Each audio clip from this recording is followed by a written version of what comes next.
Hi and welcome. We're going to take a look at the piano piece called The Rowboat by Felicitas Kukuck. It's on Trinity's 2018 to 2020 syllabus.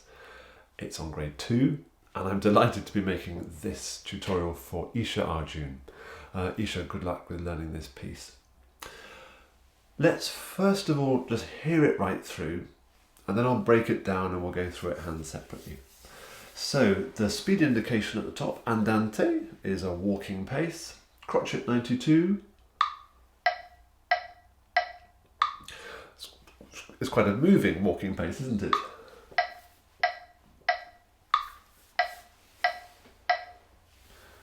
Let's have a listen. 1, 2, 3, 4.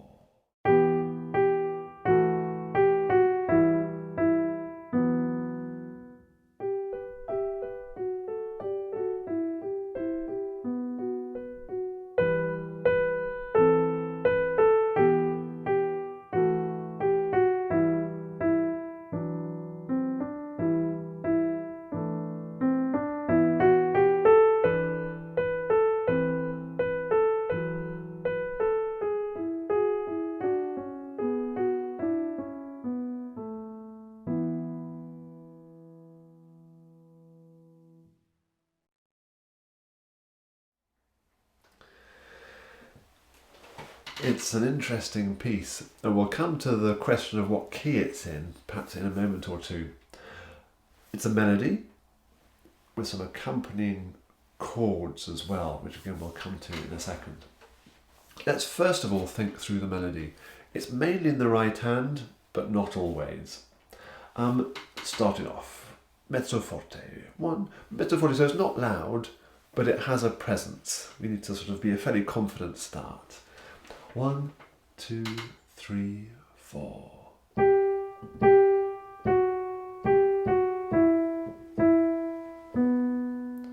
It sounds minor, doesn't it?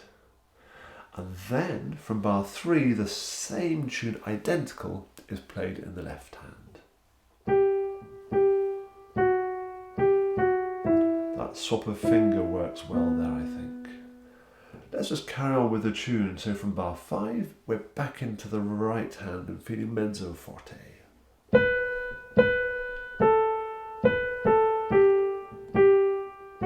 It's very similar to the beginning, isn't it? It's the same shape, it's the same rhythm. And in fact, if I played from bar 1 at the same time as from bar 5, you'll see that they follow each other, they're in parallel.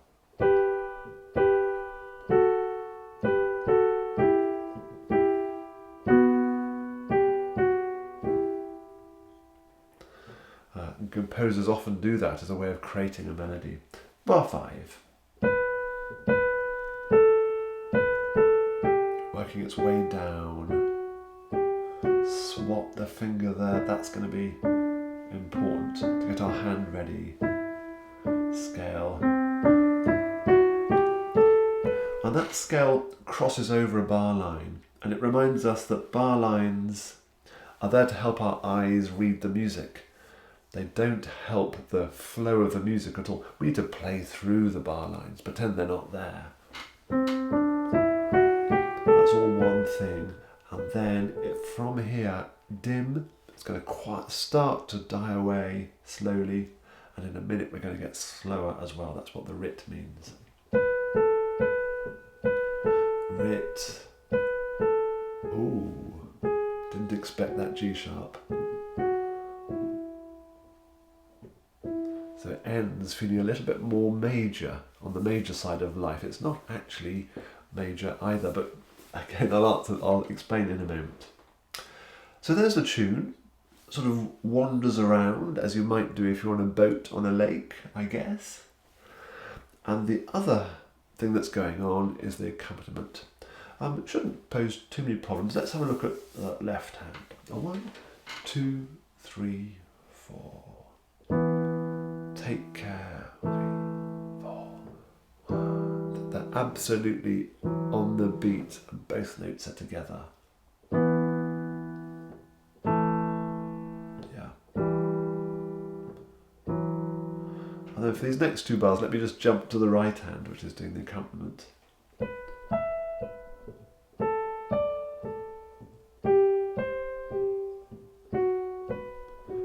The fingering is given for us. The fingering makes perfect sense for me too. Let's think it through again.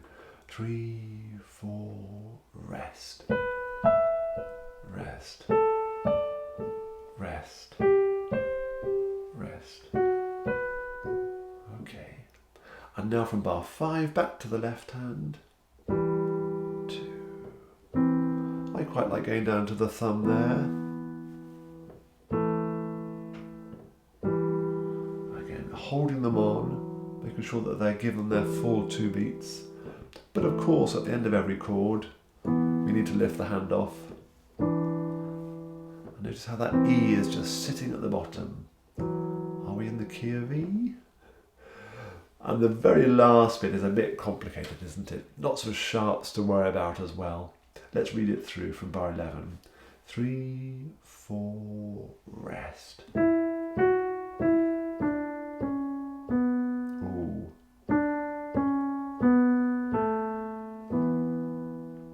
It feels very scaly, doesn't it? We're playing notes that are next to each other with sharps to worry about as well. One more time.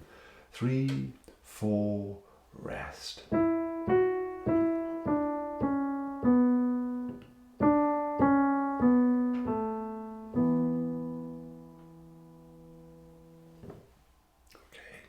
Now in a minute I'll put them both together, but let's think about what key it's in. There's no key signature, and you will probably know that there's no key signature. That usually tells us we're in the key of C major, or it's minor, which is A minor. We're not in C major or A minor here. Have you noticed the way Felicitas Kukuck has decided to write in an F sharp in front of every single F? He could have put it in the key signature, but he just chose not to. So it has an F sharp. That tells us we are in G major or its relative minor, which is E. And we're in E.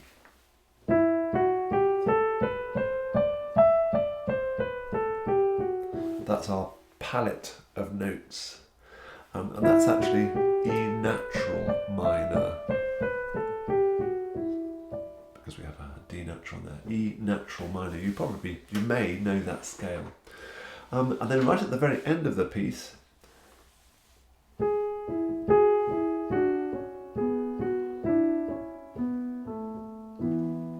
it changes and it becomes more majory, but it's still got a D natural.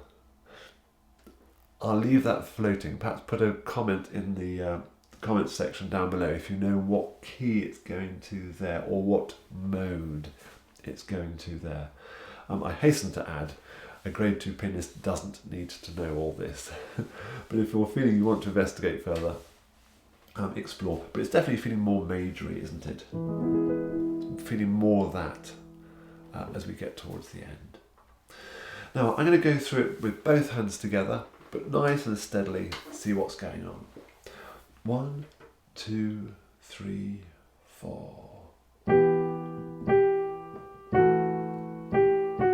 So we have to lift those chords so that we can play the next chord absolutely in time.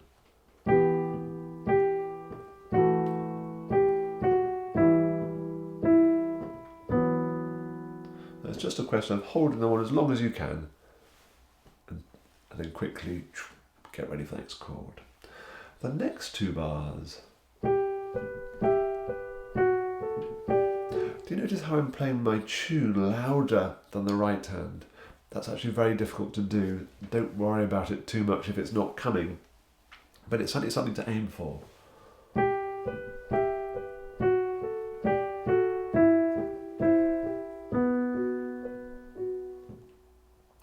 And I would practice that bit like this. We can see that the right hand is playing some almost little chords, 2-note chords. So why don't we play them as chords? I'll show you what I mean. 3, 4.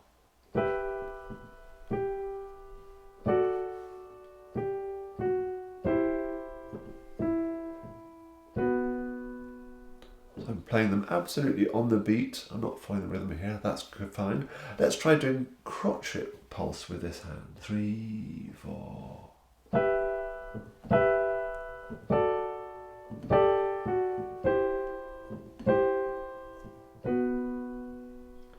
Let me now use the rhythm that's in the piece. 3, 4.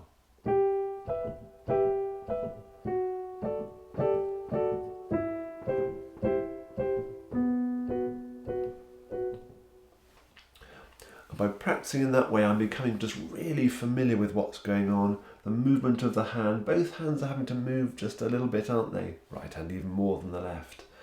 And that will help get familiar with that, so that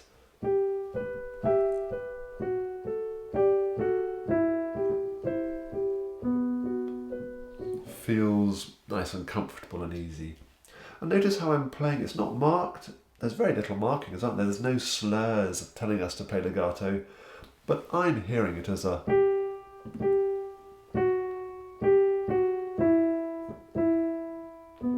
smooth melody.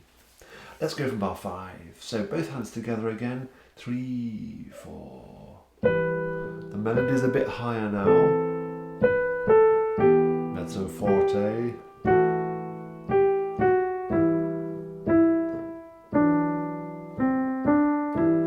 Right hand on this scale can grow. I'm going to aim for that B. So through the bar line.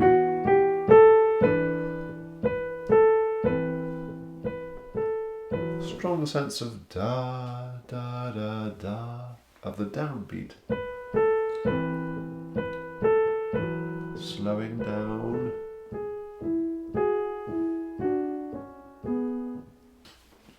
The last 2 bars are a little bit fiddly, aren't they? Go really steadily, and I would perhaps sometimes pick it up from the last 2 quavers of bar 10.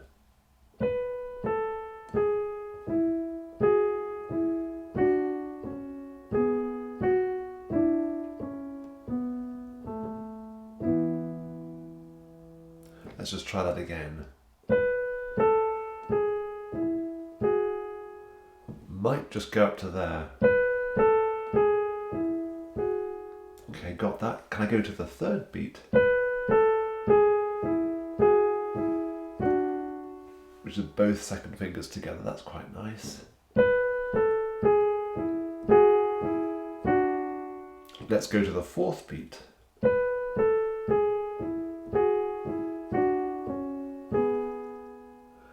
You get the idea. That's a wonderful way of practicing a difficult bit. Take a tiny bit.